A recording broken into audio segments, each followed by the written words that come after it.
So at this point, we had been in Bath for about 6 weeks. It felt crazy having been there for a long time, but only just starting to really get to know the Tilneys. Every morning I woke up worried that the Allens were going to come in and say, "We gotta go back, we're done on the Cape." Just as I was really starting to worry that my summer on the Cape was almost over, Ellie Tilney stopped by. And get this, she asked if I wanted to spend the rest of the summer in their house in the Northanger woods. The Northanger woods of New Hampshire. Now let me say here, I had actually read a lot about the Northanger woods after knowing that the Tilneys had a house up there. I researched it, and let me tell you, they have a rich folklore about their woods. Stories of ghosts and goblins, girls getting lost in the woods and never being found again. I was having flashbacks to the Blair Witch Project. Ellie Tilney invited me to go to her house in the Northanger woods that week.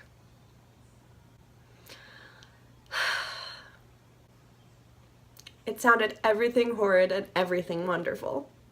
I wanted to go into the woods and reenact all my favorite parts of Twilight. It was true ecstasy. I was approved by the Tilneys. They liked me. I called my parents and they said it was fine if I went as long as I was home my last week before moving into school. So I was like, of course, I'll be home. Meanwhile, the Allens were also ready to just go home, so this was perfect timing. The promise of a dark, mysterious forest. It was there for me. The Northanger woods. I wanted it to be creepy and dark and rainy, just like Forks, Washington. Would there be vampires in the woods? Goblins? Werewolves? I wanted to solve all the mysteries that Northanger would have for me. I'd been so distracted about my excitement about Northanger woods that I forgot that I hadn't seen Izzy in a while. So we met up in the pump room.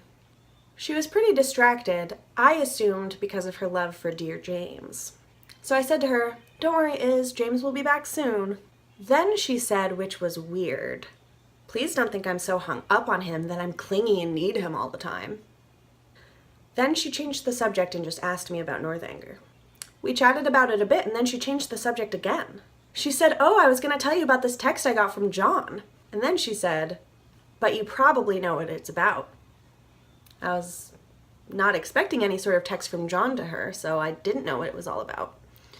I told her I had no idea what she was talking about, and then she said that John is head over heels in love with me. This was so crazy to me, mostly because I had zero interest in John whatsoever.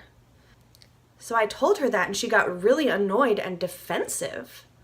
It was honestly really uncomfortable and kind of annoying. She just wrote it off like it wasn't a big deal. And then she sort of insinuated that John shouldn't like me anyway because my family doesn't summer on the Cape.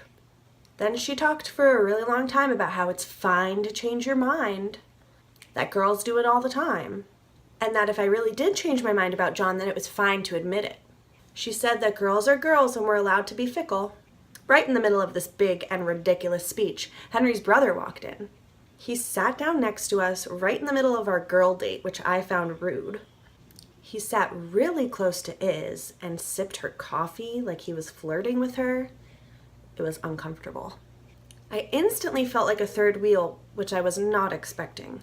I thought it was really gross, especially given Iz and James's relationship. So then I asked Iz if she wanted to go for a walk with me, because I just wanted to get out. And I was really annoyed with Derek. Ugh. But basically, she ignored me and wouldn't go with me. So I left without Iz, I left her with Derek in the coffee shop, and I was thoroughly annoyed. Ultimately, I was very uncomfortable with the whole John situation and the whole Derek situation. The day finally came. The day to leave Cape Cod and to travel to the Northanger woods with the Tilneys. I said goodbye to my auntie and Uncle Alan, and then I walked over to the Tilneys' house with my bags. Henry and Ellie's dad was really impatient to go. Derek was late for breakfast, which Mr. Tilney said was really rude. When Derek did arrive, Mr. Tilney was so harsh with him and said that Derek should apologize to me. This was weird and ultimately an uncomfortable way to start our journey. So then we started our ride up to the Northanger woods. And if I'm being perfectly honest, it was a little bit of a boring ride. I started off asking Henry about the legends about the woods. I asked him if there were Blair witches or werewolves or vampires, or even any murders that had happened in the woods. I was grasping for him to give me something. And because of all these stories, I was expecting the roads to be a lot windier and a lot gloomier. If I can confess something totally ridiculous, I was picturing the woods from Beauty and the Beast. I asked them about the history of their cabin, if anyone had ever been by themselves there and heard spooky things or got lost in the woods there. Nothing. Henry just made fun of me for reading all the legends about the woods. He said it was all ridiculous. He made fun of me thinking that I would be expecting all these sparkly vampires to be crawling down the trees and coming towards me. Anyway, after that mildly embarrassing ride, we arrived in Northanger, New Hampshire. The trees are tall and dark and old. I wonder what they've seen. So much history. The history that I will hold on to even if Henry doesn't think I should. And I'm sure you're not surprised to know, but the cabin was glorious. Absolutely beautiful. It was suitably rustic, but also pretty luxurious, which makes sense for the Tilneys. There's a lot of natural light, no creepy shadows. No cobwebs lining the hallways like I thought there would be. I took myself on a tour eyeing the many books. I found a chest.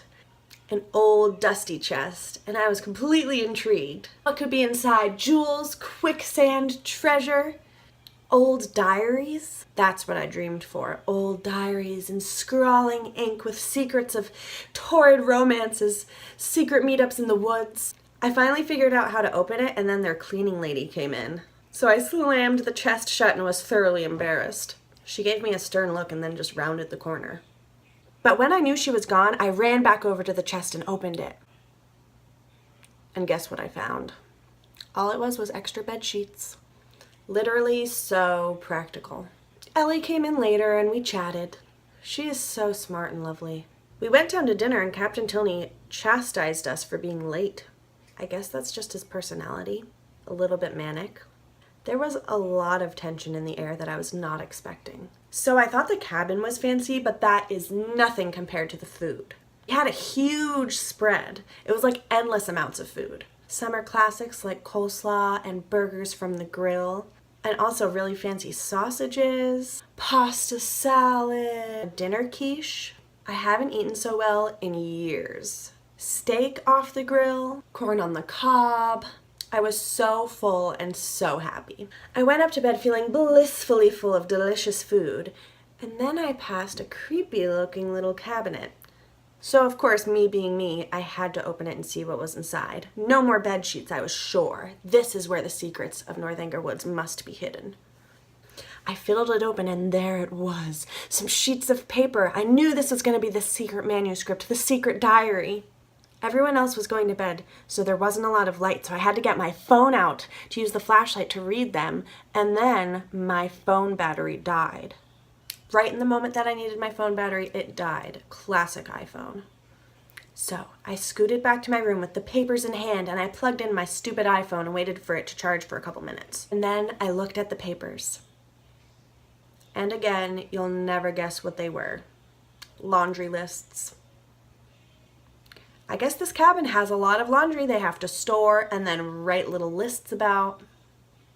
I mean, I guess taking care of the laundry is a big deal in this house. They have to have a locked chest full of sheets and lists of the laundry that they have to do. Ugh, I would have died if it was a secret diary. That is all I wanted.